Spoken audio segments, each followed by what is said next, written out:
Sexual assault is a very sensitive topic that needs to be handled with care.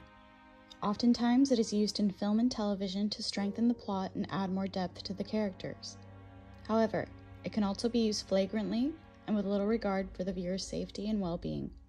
So this poses the question: how do graphic scenes of sexual violence affect real victims and the general audience? We've decided to look into 2 different movies that depict sexual assault in different ways, one of which graphically shows it and one which alludes to it. We've gathered different opinions from survivors on each film in order to answer this question. The first movie we tackle, called The Accused, shows a very graphic gang rape scene.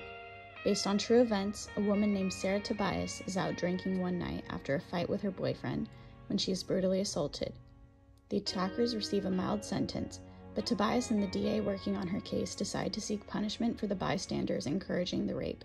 To do this, she must take the stand and recount the violent acts of that night.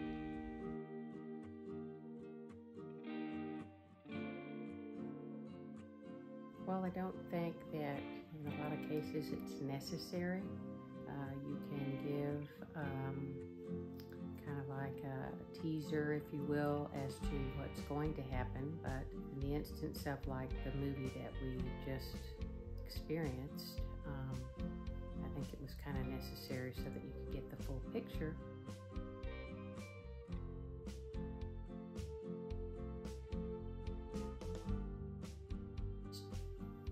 It depends on the male. They portrayed it like it was a game and like it was fun. So yes, I think that in this particular case it was looked at a man's point of view.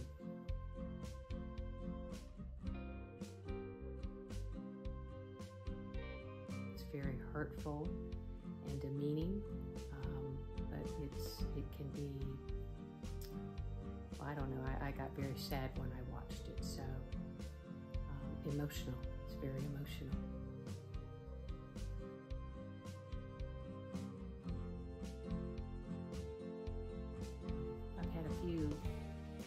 Incidents happen to me as a younger person. It's something that's difficult. It stays with you all of your life. And it can affect your family and your friends and everybody in your life.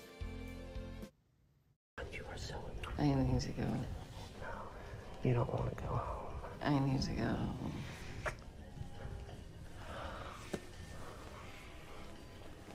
Hey, Neil. Yeah. I said I need to go home.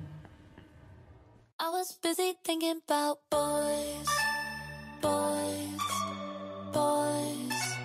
I was busy dreaming about boys, boys, boys. Head is spinning thinking about. The second film is called Promising Young Woman. This movie is about a young woman named Cassie, haunted by the hideous crime involving the sexual assault and suicide of her best friend Nina on a drunken night in med school. With no justice being served for her friend, she seeks her own revenge on random men who try to take advantage of her whilst pretending to be drunk. She meets an old friend from school named Ryan and starts a romantic relationship with him. Later, she finds out that he is friends with Nina's rapist and stood by while the assault was happening. Through Ryan, she finds that Nina's attacker is living a successful life and is even getting married. This throws Cassie into a downward spiral and ultimately causes her to try and take justice into her own hands.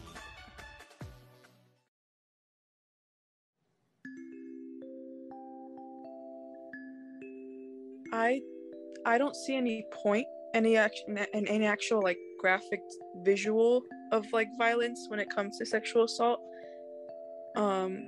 I like, from my experience, I know like anything graphic like that involving sexual assault makes me very uncomfortable, especially like because I have a history of it and because I have been sexually assaulted in the past.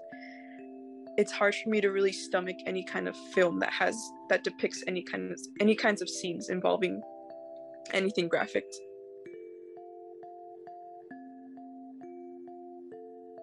So for Promising Young Woman, when I first watched it, I was actually a bit nervous because I thought I knew what the movie had been about. But I, of course, knowing what it's probably going to be about, I assumed there was probably going to be some kind of graphic scene or nudity involved. And when I watched the movie, I noticed that there was like not one nude scene, no actual graphic visual. Of course, it was implied that there was like sexual assault in it, but it's only implied, and it's not actually shown, which is something I really appreciated, like from watching the movie, and I think it really does predict it in a very sincere way.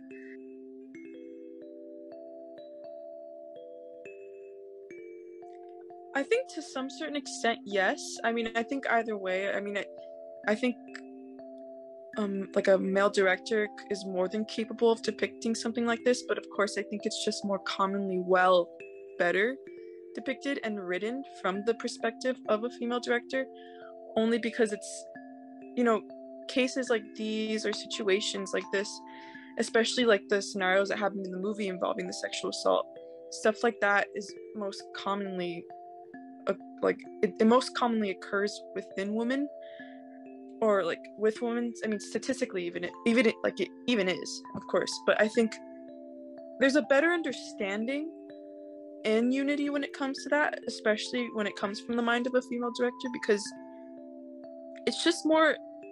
It's more.